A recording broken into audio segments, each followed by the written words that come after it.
welcome back to my film and TV channel. Hope you're all staying safe and well. We've got a film about football today. Yes, football, not soccer, football. Yes, and my favourite ever has to be, of course, old Jimmy Grimble's one of my best ones. How did this cope? Well, it's based on a true story, so they're usually all right. About the underdogs, of course. It's a football equivalent of Cool Runnings, I think, this one. We're going to have a look at something called Next Goal Wins. Please, if you're new to the channel, push that subscribe button, push the bell notifications. Everything, film and TV, of course, reviews like this, information vlogs. Great to have you on board. I do have a little football videos as well on my team, Manchester City, so if you or anyone you know is interested, give a kick in my direction. I'd be very grateful. Please, all your comments on this film or anything to do with film and TV, I will respond if need be, or just give you a little thumbs up, like I hope you give this this vlog, guys. Give us a split second, just press that button, give us a like, guys, it'd be much appreciated. Right, 104 minutes, yeah, okay, for a something based on a true story, I can live with that. 12A certificate, not too sure why. Sports comedy drama directed by Taika Waititi, who co-wrote the screenplay with Ian Morris, of course, from In-Betweeners fame. So that's all bodes well, doesn't it? I like In-Betweeners.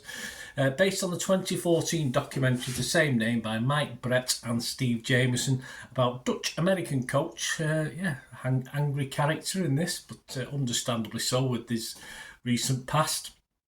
Thomas Rongan's efforts to lead the American Samoa national football team, considered one of the weakest football teams in the world, to qualification for the 2014 FIFA World Cup. I'm sure they could have picked a British-based coach. I mean, I'd have probably done a better job, in fairness, for a nice trip over to American Samoa. But hey, that's by the by, isn't it? Right, the film stars, yeah, not my greatest. I've never been impressed. I've seen a few films with this guy in, and he is quite respected, but he's never inspired me as an actor. Michael Fassbender, he plays Rongan in this, Rongan, alongside Oscar Kitely, Kamina, David Fane, Rachel House, Beulah Kohler, Will Arnott, and Elizabeth Moss. Yes, nice to see Elizabeth Moss. Bit of a, not exactly the biggest role you're ever going to see her in, but yeah, it's nice to see her anyway, out and about. This was released in the US on November the 17th by Searchlight Pictures. I've no dates as far as anything else. UK, it's the 26th Boxing Day release, so I've been able to get a watch of this before then. I'm not too sure of other territories. Check your territories wherever you are. What about the scores? Well, they're not great from the critics. Rotten Tomatoes, just 43% positivity. That's 134 critics. An average rating of 5.2 out of 10. Not great. The website's consensus: Next Goal Wins finds director, co-writer Taika Waititi with his heart in the right place. Can't disagree with that. Even if his crowd-pleasing aim has noticeably strayed from its target, I would probably agree with that as well. Metacritic, the other site we'll look at, just 44 out of 100. That's based on 39 critics. 12 positive, 16 mixed, and 11 negative. So more or less split down the middle. Just to look at a couple of the critics. I always have a look at Total Film and Empire if they're available. Total Film's Matt Matum said, "As far as sports movies go, there's no reinventing the wheel. All the requisite beats are hit, albeit with self-deprecating humour and knowing genre references.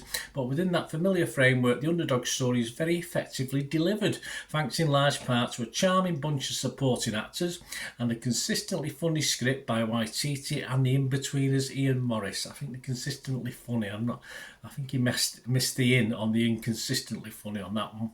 I didn't find it very funny at all. I found it a bit wearing on the comedy and a bit, is that supposed to be funny? Anyway, John Nugent from Empire. Waititi's shtick runs thin and there are badly misguided moments, but this is still a warm heart, mostly in the right place portrait of a momentously poor sports team. Okay, John, I'm a bit more towards John, perhaps, and Matt in my views. Internet Movie Database, well, Joe Public seemed to like it. A lot of kids must have watched this. 3,500 scores and reviews as I'm recording this on Boxing Day, the day it came out. And yes, Internet Movie Database, 6.5 out of 10. I can't imagine that getting any higher. Surely that'll come down a little bit, I would have thought.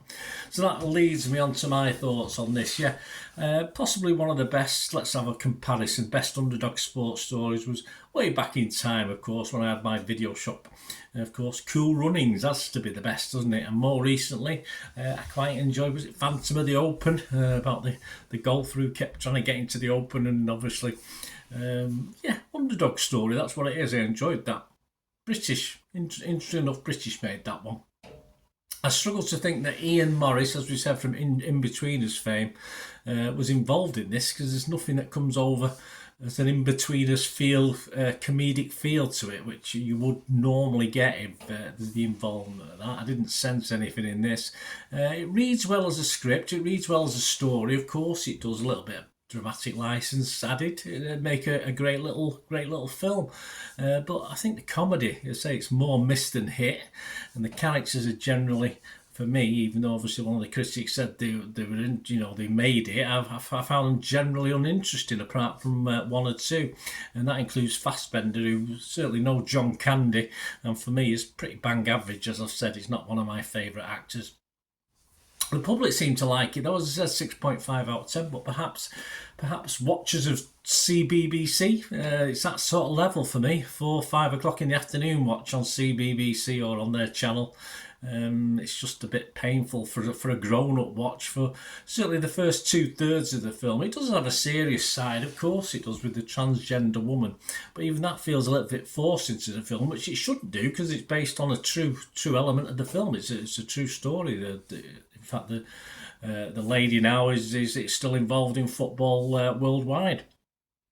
Though some of the better and poignant scenes do feature that character, and of course the relationship with the coach. I won't comment too much about his character or his personality, but so that's probably the best bits of the film are between those two. And one of the best bits for me, of course, was one of the guy who turns out to be a goalkeeper, comes back as a goalkeeper, playing on EA Sports, and I'm fairly sure still Ilkay Gundogan scoring a penalty while he was playing the game. So that's probably one of the highlights of the film for me. But there you go. As you'd expect, despite the negatives, there are some touchy feel-good moments. Of course there are, mainly in the last third of the film. Though if I wasn't reviewing this, I may just have sort of turned this off. But as it was, I carried on watching, got to the best bits while I had it on more or less as background, and watched it a little bit as we got to the big match at the end, obviously, which was the crux of the whole film itself. But of course, as I said, it didn't. First 2/3 of the film, a bit of a letdown for me. I just get the feeling that this, all right, with the in-betweeners element there, is it Ian Morris? I've got to forget his name now, guys. Was it Ian Morris? Let's have a look. Ian Morris, yeah. With Ian Morris's input, I expect a little bit more than this, than actually what we'd got. I just get the feeling that, in general, if this was put into a British filmmaker's hands, I think with a British team, I think it would have been a better effort, a half decent effort at least, which has lost something somewhere. It just didn't feel a bit like felt a bit itty bitty. Didn't quite flow as a film. This for me, it didn't quite work. Just a bit disjointed, even though say an hour and 40 odd minutes. So my scores on this, let me know what you think. I've only got rotten and fresh on Rotten Tomatoes. I'd have to be rotten with this, but I would be mixed. I would be mixed on Metacritic, and I am going to score it, as I say, just for the last third of the movie, I think, and just for the content, although I did want it to be a lot better. I'm going to score it my minimum score. Anything less than this, I don't score a film, so I'm going to give it a 5 out of 10. A little bit down on Internet Movie Database, but a little bit higher than some of the critics, so I'm being kind, I think, with this one. But as I say, it's all a little bit disappointing after a bit of hype around this one as well. And I believe one of the posters says possibly the best football film ever. I'm sorry, way behind Jimmy Grimble for a start, mate. Anyway, thanks for watching. Let me know your thoughts. Be great to hear from you. Until we meet again, well, that's one thing, don't I? Please stay safe, everyone. Bye for now.